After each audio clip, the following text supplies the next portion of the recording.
Hello guys, in this video I am going to show you how to check out your orders on the Stradivarius application, but first I just want to mention, don't forget to subscribe to my channel because at 10,000 subscribers I am going to show you my whole YouTube revenue statistics and growth strategy, how to make money online. So let's jump into it. First of all, open the application on your phone.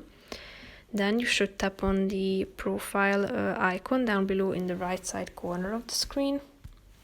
Then tap on the Your Orders section, which is the first one. Click on the online section at the top and you are going to find all of your orders. So tap on a relevant one that you are interested in.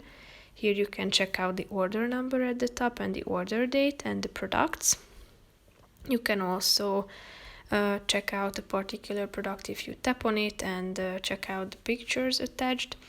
If you want to, you can also check out the invoices if you tap on the invoices button down below. So that's pretty much it for this video, guys. See you in the next one. Bye bye.